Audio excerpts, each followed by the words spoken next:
শীত কেটে যেতেই চরম গরমে সকলের প্রাণ ওষ্ঠাগত। মাত্র 10-15 দিনের গরমে গ্রামের নদী নালা শুকিয়ে একেবারে খটখটে হয়ে গেছে। সন্ধে নামলেও যেন গরম বাতাসের তাপ কমছে না কোনো কিছুতেই। খড়ের চালের দোকানটায় দোকানি লোকটা গালে হাত দিয়ে বসে আছে। কাঁধে ছেঁড়া গামছাটা বলে দিচ্ছে তার অবস্থা এখন খুব মন্দা চলছে। এমন সময় ধুতি পাঞ্জাবি পরা বাবুগোছের একজন লোক এসে দাঁড়ালো দোকানে। দোকানি মুখ তুলে তাকিয়ে অবাক হয়ে গেল। আরে স্বপন না? কেমন আছিস বাপ? একেবারে যে কেষ্টু বিষ্টুর মতো শ্বাস ধরেছিস। কোথায় ছিলি 2 বছর? আর হঠাৎ কি এই লটারি পেলি না কি রে? হ্যাঁ, জামা ধুতিটা দেখে তো বড্ড দামি মনে হচ্ছে রে বাপ। হ্যাঁ, স্বপন নামের লোকটা অবজ্ঞার চোখে তাকিয়ে দেখছিল দোকানির দিকে। দোকানি আধবুড়ো নাদু মল্লিকের চোখ যেন সরছিল না স্বপনের কাপড় চোপড়ের দিক থেকে। নদুদা, সারা জীবন তো এই ধীরে গ্রামের হাটে বসে বসেই জীবন কাটালে। এই বলি, এই গ্রামের বাইরে একটু বেরিয়ে দেখো, টাকা উঠছে চারিদিকে। বলি, ধরতে পারলেই একেবারে ফুলে ফেঁপে উঠবে। স্বপনের কথার মাঝেই অন্যান্য পাশের চালা দোকান থেকে হরিপদ আর কানাই এসে দাঁড়ালো সেখানে। ওরে বাবা, এ চেয়ারাখানা কি কলতাই করেছিস রে স্বপন? একেবারে নায়ক যে। কোথা থেকে এত পয়সা পেলি রে স্বপন? হার হাবাতে দল সব, তোরা বুঝবি কি এসবের? হ্যাঁ, সারা জীবন তো ওই নকুল বেরের হাট ছাড়া আর কোথাও গেছিস নাকি? এই যে এই দেখ, এই ধুতি দেখ, এর দাম 700 টাকা, বুঝলি? 700। 700 বলিস কি? বাপ আমার, আমাদেরও বল না, কোথায় ব্যবসা ফেঁদেছিস? দেখতেই তো পাচ্ছিস আমাদের অবস্থা। হ্যাঁ স্বপনদা, এই গ্রামে সবার অবস্থাই তো আমাদের মতো। এই দেখো না, সকাল থেকে গুড়ের পয়সা নিয়ে বসে আছি, একটা একটা টাকারও বেচাকেনা নেই। স্বপন সব্বার মুখের দিকে তাকিয়ে দেখল। ততক্ষণে আরও 2-1 এসে দাঁড়িয়েছে। এই বেলা শেষের হাটের মাঝে স্বপন যেন পেখম তোলা ময়ূরের মতো সব্বাইকে তার দিকে টানছে। এই দেখো দেখো, তোমরা তো সবাই জানো, বলো, আজ থেকে 2 বছর আগে আমি প্রায় শূন্য পকেটে গ্রাম ছেড়েছিলাম। ইচ্ছে ছিল টাকা কামাবো, তাই এমনি একদিন ঘুরতে ঘুরতে গিয়ে পৌঁছলাম রাঙা বাবুর হাটে। কি বলবো রে তোদের, যা ব্যবসায় শুরু করি তাতেই মানে একেবারে ওই 20 গুণ 25 গুণ লাভ। রাঙাবাবুর হাট? সেটা কোথায় রে? আমার ঠাকুরদার মুখে এক রাঙাবাবুর কথা শুনেছিলুম বটে, কিন্তু সে তো প্রায় 50 বছর আগের কথা। কোন গ্রামে যে তেনার হাট ছিল এখন তো ছাই মনেও নাই। সে হাটে এখনো কেনা বেচা হয়? আহা, আরে হয় বলেই না এই এই এত দামি জামা গায়ে তোদের সামনে এসেছি। রাঙাবাবু লোকটা না খুব দয়ালু, বুঝলে নাদুদা? আমি তাকে গিয়ে বলতেই নিজে আমায় একেবারে হাটে হাটে একখানা জায়গা করে দিল। আর কাউকে কোনো কথা বলার সুযোগ না দিয়েই স্বপন উজ্জ্বল হাঁসের মতো আবার লম্বা লম্বা পা ফেলে হেঁটে চলে গেল হাট ছেড়ে। সব্বার মুখগুলো হাঁ হয়েই থেকে গেল।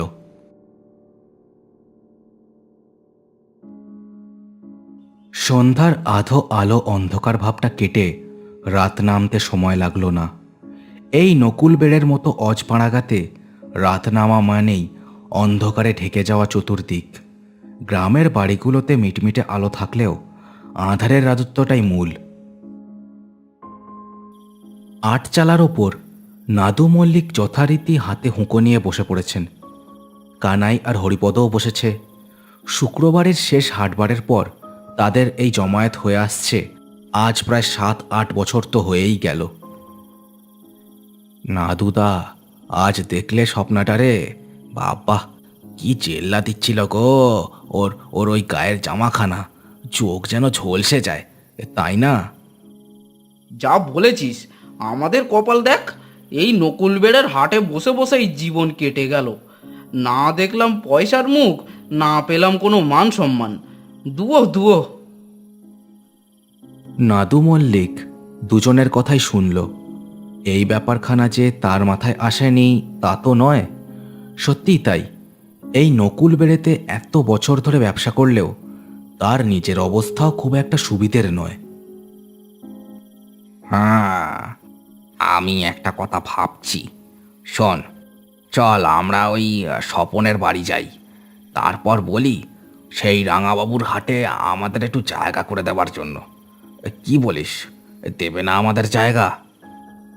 ঠিক, চলো। নিশ্চয়ই জায়গা দেবে, আমরা তার গ্রামের লোক। এই চলো। তিনজনে এই মতলব করে চলল স্বপন সর্দারের বাড়ির দিকে। তাদের ইচ্ছে ছিল যা হোক করে নিজেদের অবস্থাটা যদি পাল্টে ফেলা যায়, কিন্তু এই সিদ্ধান্তটাই তাদের জীবনের কত বড় ভুল তা যদি তারা জানত। লাল মাটির বিশাল বড়সড় দুটো ঘর নিয়ে স্বপন সর্দারের বাড়িটা দাঁড়িয়ে আছে প্রেতের মতো। বাখাড়ির বেড়ার ওপারে ঝোপের ওপর জোনাকির মেলা বসেছে। ঝিঁঝি ছাড়া আর কোনো শব্দ নেই। স্বপন, ও স্বপন, এ বাড়ি আছো নাকি? ও স্বপন! সেই একই ধুতি পাঞ্জাবি পরে ঝকঝকে চেহারা নিয়ে বেরিয়ে এলো স্বপন সর্দার। তাদের দেখে তার মুখে একটা বাঁকা হাসিও ফুটে উঠল। জানতাম তোমরা আসবে। বসো। কি বলবে তা আমি জানি, তাও শুনি তোমাদের মুখ থেকে। চারজনে লাল বাড়ির বারান্দায় বসল। হরিপদ, কানাই আর নাদু মল্লিক জড়ো হয়ে বসলো একদিকে। আরে এখনো ভাবছো কি?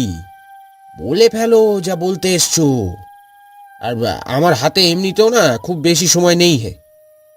হ্যাঁ, বলছিলাম যে তুমি তো বেশ দেখছি গুছিয়েই নিয়েছো।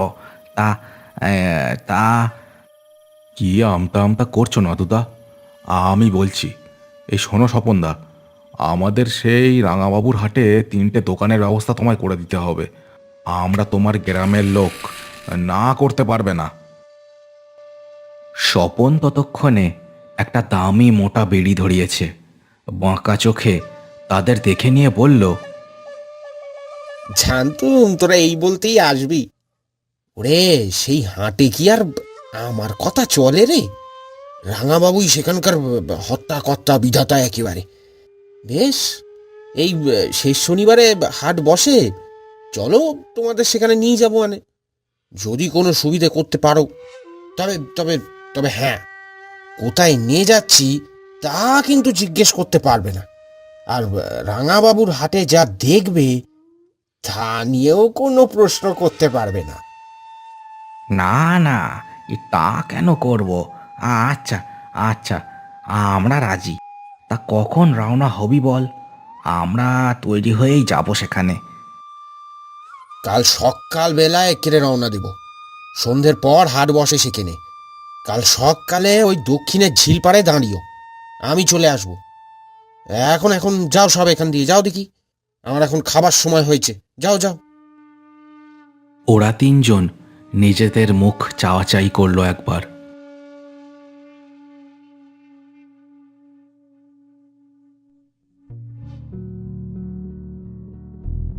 রাত কাটল রাতের নিয়মে। সকালের রোদ ধীরে ধীরে নিজের রূপ দেখাতে শুরু করলো। দক্ষিণ পাড়ের ঝিলের ওপর রোদের ছটায় রামধনু রং খেলছে। নাদু মল্লিক আর বাকি দুজন কথা মতো ঝিলের পাড়ে এসে দাঁড়ালো। এই সকালেও গরম বাতাসে গায়ে যেন ফোসকা পড়ছে। মিনিট কয়েক পরে স্বপন সর্দার এই গরমের মধ্যেও একই রকম সাদা বক্সে যে এসে হাজির হলো সেখানে। হ্যাঁ চল, অনেক পথ যেতে হবে কিন্তু। আর আর হ্যাঁ, যা বললাম, যা দেখবি, যা শুনবি, চোখ কান বুজে থাকবি একেবারে। আমি যা বলবো শুধু তাই করে যাবি, বুঝেছিস? নে এবার চল চল চল চল।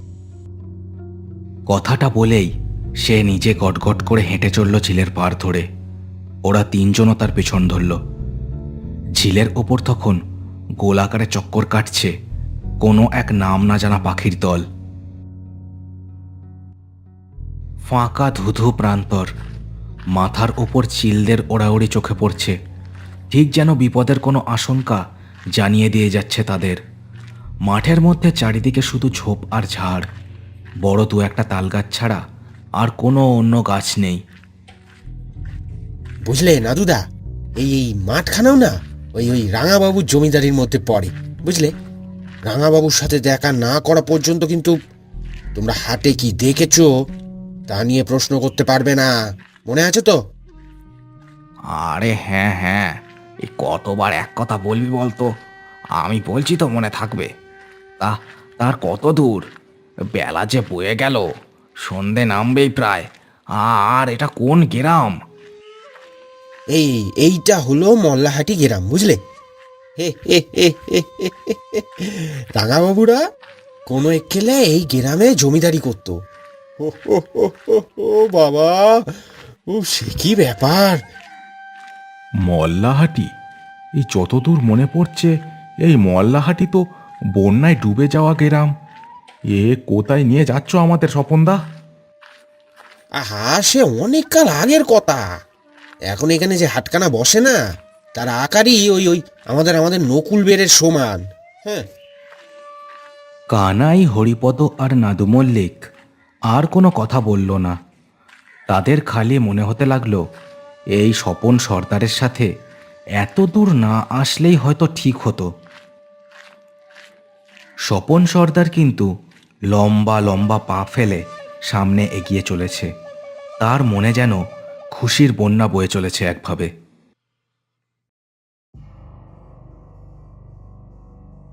প্রায় সন্ধ্যার মুখে তারা মল্লাহাটির মূল গ্রামে এসে ঢুকল। চারিদিকে বাড়িঘর, সব যেন ভাঙা ভাঙা। তাদের আনাচে কানাচে কালো অন্ধকার যেন কাদের একটা আশ্রয় দিয়ে চলেছে।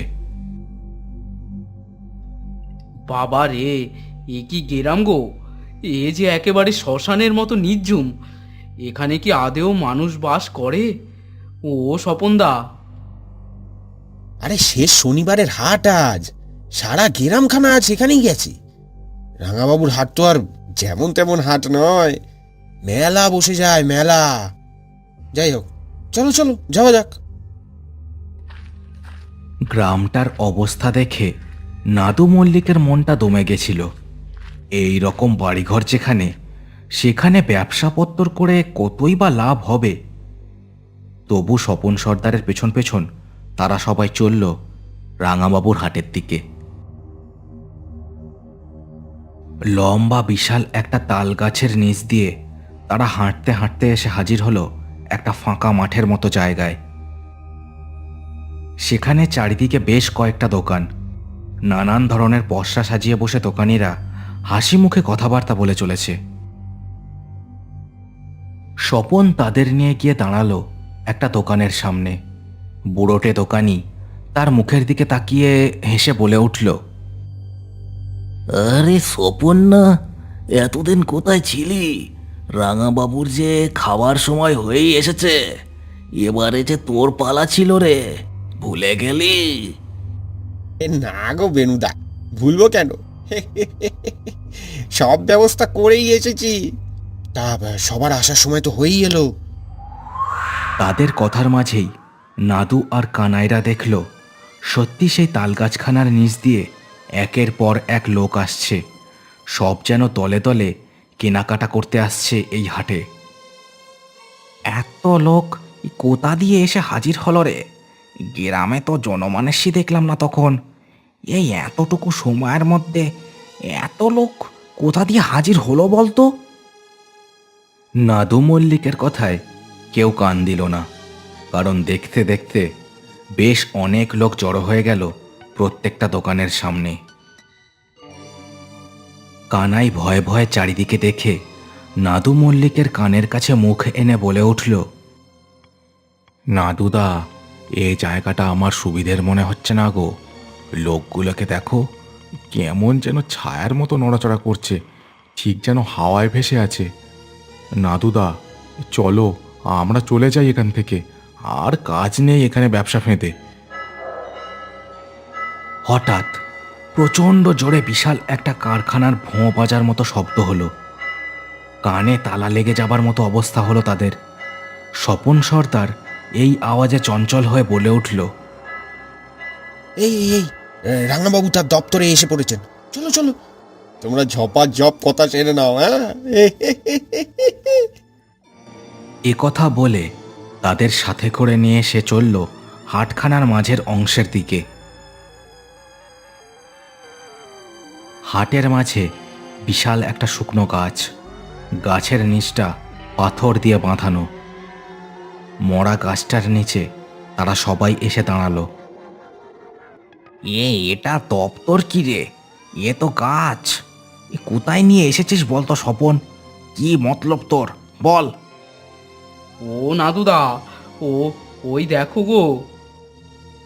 নাদু মল্লিকের কথার মাঝেই বলে উঠল হরিপদ, আর কাঁপা হাতে ইশারা করল সেই গাছের একটা কোণার দিকে। নাদু মল্লিক বিস্ফারিত চোখে সেদিকে তাকিয়ে দেখল সেখানে ছড়িয়ে আছে মাংসের হাড়। তবে হাড়গুলো যে পশু বা পাখির নয়, মানুষের, তা আর আলাদা করে বলে দিতে হয় না। এসব কি রে হতভাগা? হ্যাঁ, এসব কি? আমরা আমরা নকুল বেড়েতে ফিরে যেতে চাই, আমাদের নিয়ে চল। চুপ, তিনজন এক্কেরে চুপ করে দাঁড়ায় কেন? ওই ওই ওই ওই দেখ, রাঙাবাবু নেমে আসছেন। তিনার খাবার সময় হয়ে গেছে রে। ওই দেখ দেখ দেখ। স্বপন সর্দারের কথায় চমকে তারা তিনজন শুকনো মরা গাছটার মাথার দিকে দেখল, আর সাথে সাথেই তাদের সকলের শরীর কেঁপে উঠল ভয়ে। একটা লালচে মাংসল পুরুষ দেহ, তার মুখে দাঁতের আঁকাবাঁকা শাড়ি, সাদাটে ধুতি পরনে তার। মরা গাছের ডাল বেয়ে সে নেমে এসে দাঁড়ালো তাদের সামনে। তার দু চোখে শুধু রক্তের লোভ। নাদু আর কানাইরা দেখল স্বপন সর্দার আর অন্য দোকানের দোকানিরা মাটিতে হাঁটু মুড়ে বসে পড়েছে। সবার চোখে প্রবল ভয়ের ছাপ। এ রাঙাবাবু, এই এই এই এই এই তিনজনকে নিজের খাদ্যরূপে নেন, আর আর আর আর আর আমাদের ওপরে একটু দয়া দেখান, একটু দয়া দেখান। বটে, এইসব হার সর্বস্বগুলোকে ধরে এনেছিস? আমাকে ফাঁকি দিতে চাস নাকি? এখনই আমার চেলাদের নিয়ে এখান থেকে চলে গেলে তোদের কি হবে বল দেখি। না না না না না, এরকম কথা বলবেন নি রাঙাবাবু। আপনারা আপনারা এখান থেকে চলে গেলে আমাদের ব্যবসা চলবে কি করে বলুন তো? এই এই এই এই এইবারের মতন ক্ষমা করে দেন। আর আর ভুল হবে না, আর ভুল হবে না রাঙাবাবু। বেশ, এই কিন্তু শেষবার। এরপর এরকম হাড় গিলে শিকার ধরে আনলে তোদের সবকটারই রক্ত চুষে খাবো, মনে রাখিস। এ কথা বলে প্রেত মূর্তিটা এক পা দু পা করে হেঁটে এগিয়ে আসতে লাগলো তাদের দিকে। তার মুখ থেকে ঝরে পড়ছে লালা। নাদু মল্লিক আর হরিপদ জমে গেছিল নিজের জায়গায়। পালিয়ে যেতেও যেন ভুলে গেছিল তারা। ওদের দিন যে শেষ তা আর বুঝতে বাকি ছিল না তাদের। হঠাৎ কানাই শেষবার বাঁচার চেষ্টাতেই নিজের পকেটে হাত দিল, আর পেয়েও গেল একটা লাইটার।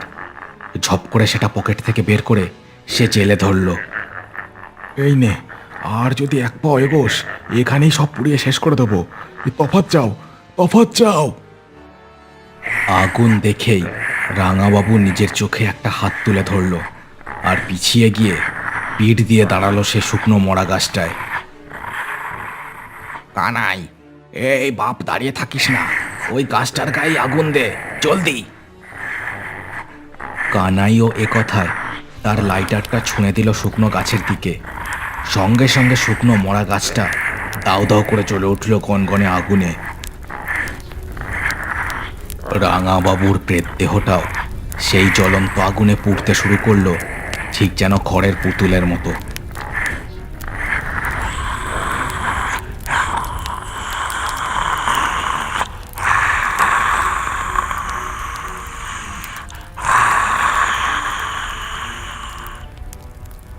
নাদু মল্লিক, হরিপদ আর কানাই অবাক হয়ে দেখল দোকানের সামনে থাকা সেই সব ছায়া ছায়া লোকগুলো একে একে বাতাসে মিশে যাচ্ছে। সবার চোখেই যে একটা তীব্র রাগের ছাপ, সেটাও তারা লক্ষ্য করল। হতভাগা স্বপন, এবার বল কি মতলব ছিল তোর? স্বপন সর্দার শূন্য দৃষ্টিতে জ্বলতে থাকা শুকনো গাছটার দিকে তাকিয়েছিল। তার পেছনে অন্য দোকানগুলো থেকে দোকানিরাও এসে দাঁড়িয়েছে ততক্ষণে। সব শেষ হয়ে গেল। আর কি বলবো, বছর 2 আগে যখন এই গ্রামে প্রথমবার এলাম, তখনই গ্রামের এই আজব হাটের কথা শুনেছিলাম। যে লোকেরা এখানে জিনিস কিনতে আসে তারা তারা সকলে হলো এই গ্রামের বন্যায় ডুবে যাওয়া মানুষের মৃত আত্মার দল। আর আর আর আর ওদের ওই মাথা ছিল ওই রাঙাবাবু। কি সর্বনাশ! কিন্তু আমাদের এখানে ভুলিয়ে ভালিয়ে আনলি কেন? ওই রাঙাবাবু বেঁচে থাকতে ছিল জমিদার, মরার পর হয়েছিল রক্ত খেকো পিশাচ। তার কথাতেই এই গ্রামের প্রেতের দলের ওঠা বসা। প্রতি মাসে তেনাকে শিকার এনে দিলেই তিনি আমাদের সারা জীবন ব্যবসা চালিয়ে যেতে দেবেন বলে কথা দিয়েছিলেন। তাই গ্রামে গ্রামে ঘুরে লোকজনকে ভুলিয়ে এখানে এনে ফেলতাম আমরা। স্বপনের কথায় নাদু মল্লিক আর বাকি দুজনের শরীর যেন কেঁপে উঠল। কি কুক্ষণে যে তারা এই স্বপন সর্দারের ফাঁদে পা দিয়েছিল, সে কথাই ভাবতে লাগলো। শুকনো জ্বলতে থাকা গাছখানা এবার মড়মড় করে ভেঙে পড়ল হাটের একদিকের চালা দোকানগুলোর ওপর। রাতের বাতাসে হু হু করে যেন রাঙাবাবুর শেষ চিৎকার ভেসে উঠল।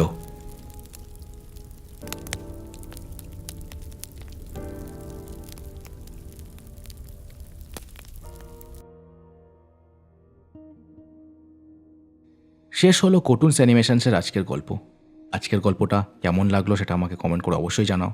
চ্যানেলটাকে সবাই সাবস্ক্রাইব করে দিও আর গল্পটাকে শেয়ার করে দিও তোমার বন্ধুদের সাথে। দেখা হচ্ছে আর পরের ভিডিওতে। সবাই খুব ভালো থেকো।